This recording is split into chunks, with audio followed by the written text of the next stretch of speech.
لله رب العالمين الرحمن الرحيم مالك يوم الدين والصلاة والسلام على سيد المرسلين وعلى آله وصحبه أجمعين أما بعد. محترم سامعین و ناظرین، آج کی اس مجلس میں آپ کے سامنے حلال اور حرام کے درمیان جو چیزیں ہوتی ہیں ان کے بارے میں آپ کے سامنے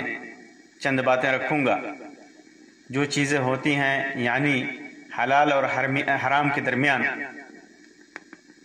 کا جو مرحلہ ہے یا اس کے درمیان جو چیز ہے اس کا کیا حکم ہے شریعت میں، اس کے بارے میں آپ کے سامنے میں چند باتیں رکھوں گا. ایسی چیزوں کو شریعت میں مشتبہات کہا جاتا ہے. مشتبہات، مشتبہ چیزیں جس کے اوپر شک ہو، شبہ ہو کہ یہ حلال ہے یا حرام ہے، اس کی حلت اور حرمت واضح نہ ہو، جس کی وجہ سے بہت سارے لوگوں کو ان چیزوں کی حقیقت اور حکم کا پتہ نہ ہو،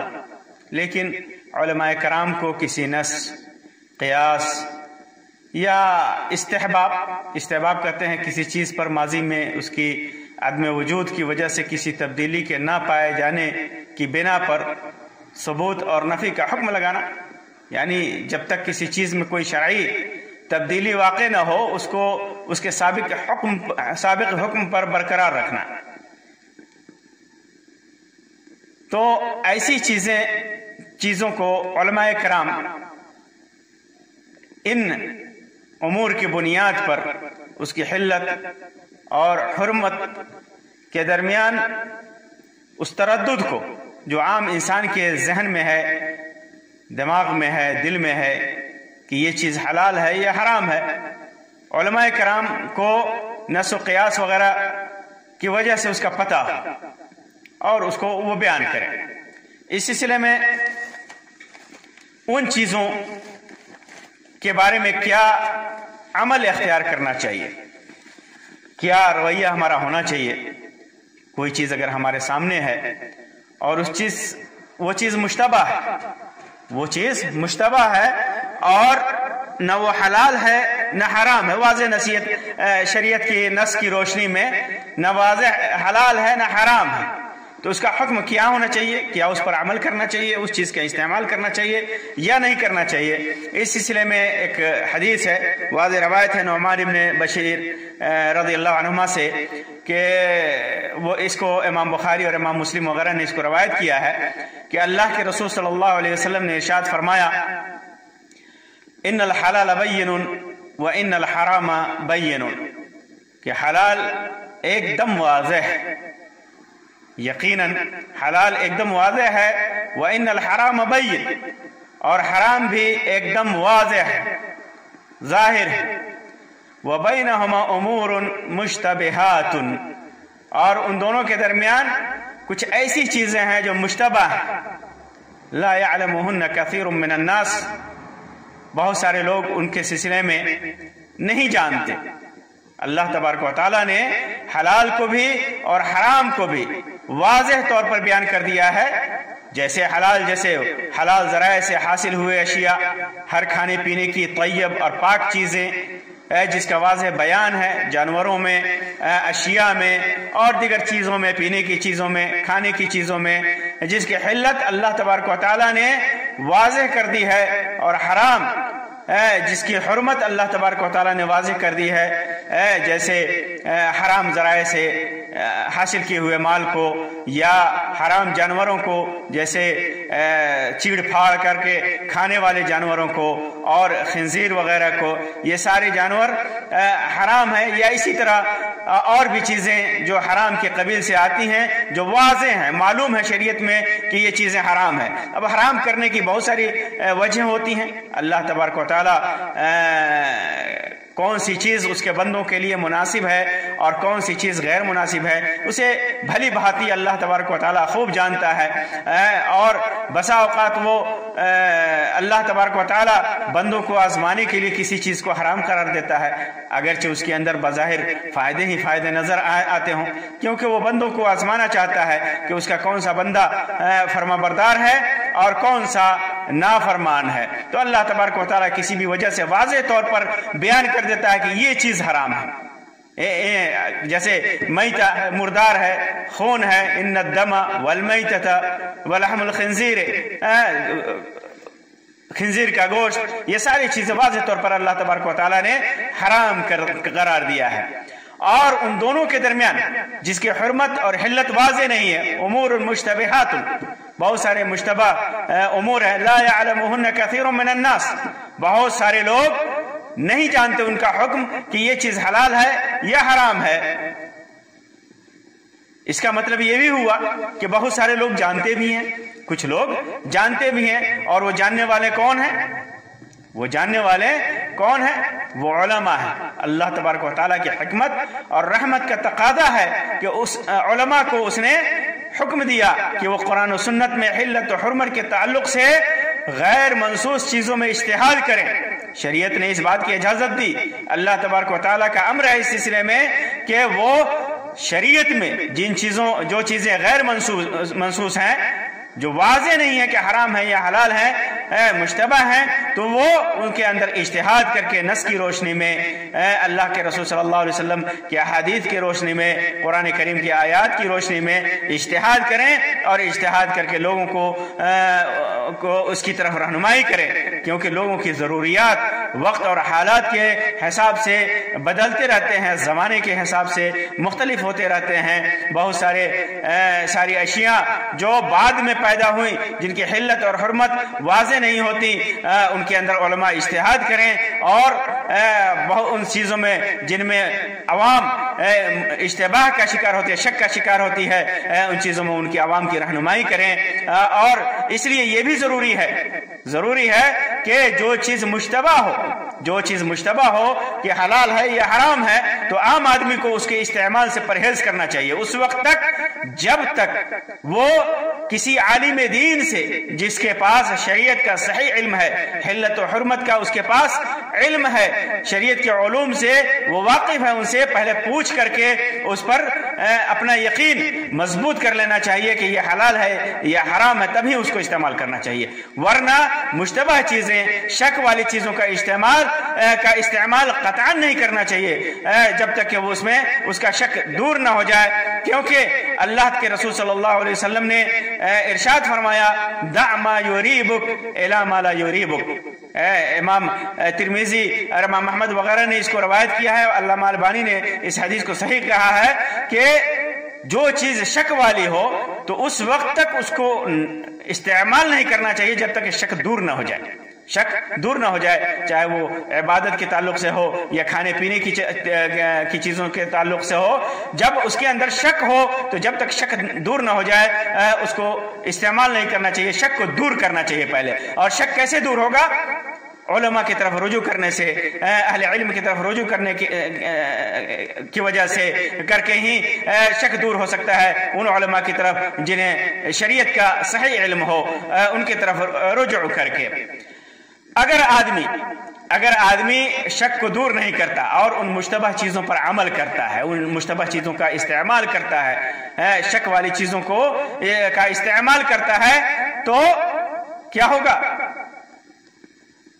اس کے سلسلے میں اللہ کے رسول صلی اللہ علیہ وسلم نے فرمایا، فَمَنِ اتَّقَى الشُّبْهَاتِ اسْتَبْرَأَ لِدِينِهِ وَعِرْضِهِ، جو آدمی ان شبہ والی چیزوں سے بچ کر، جب شبہ والی چیزیں آ گئیں اور واضح نہیں ہو رہا ہے کہ حلال ہے یا حرام ہے، تو وہ آدمی ان شبہ والی چیزوں کو چھوڑ دیتا ہے، تو وہ اپنے دین کی بھی حفاظت کرتا ہے اور اپنی عزت کی بھی حفاظت کرتا ہے۔ دین کی حفاظت اس طرح کرتا ہے کہ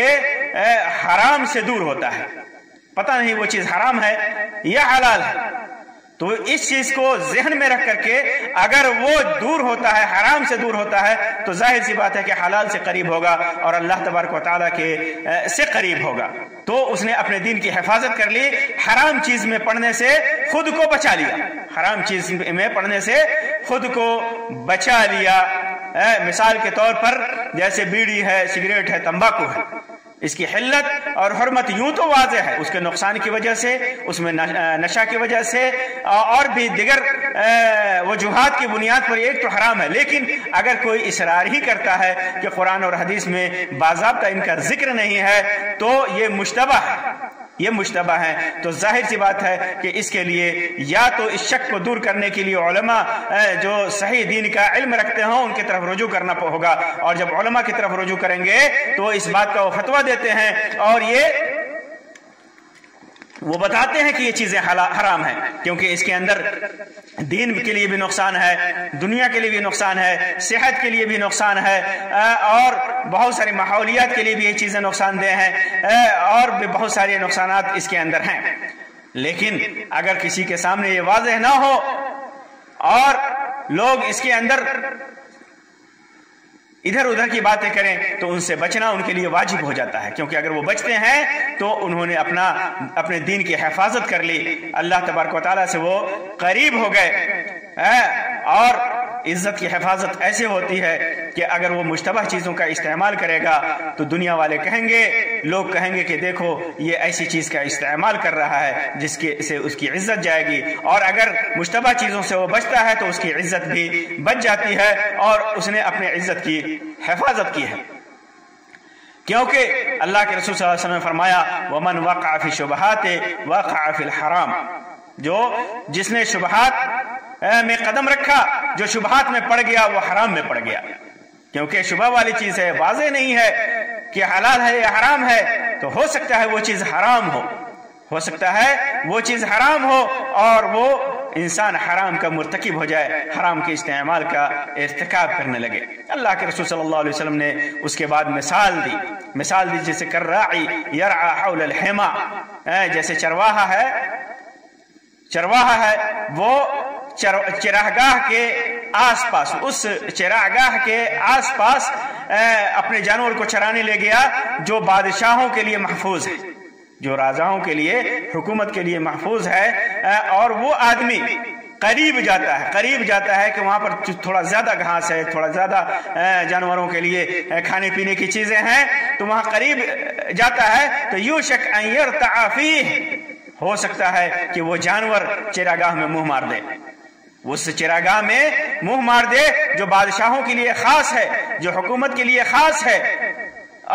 اس چراگاہ میں وہ اپنا منہ مار دے، اور جس کا نتیجہ ہوگا کہ اس نے جرم کا ارتکاب کیا، ایسے جرم کا ارتکاب کیا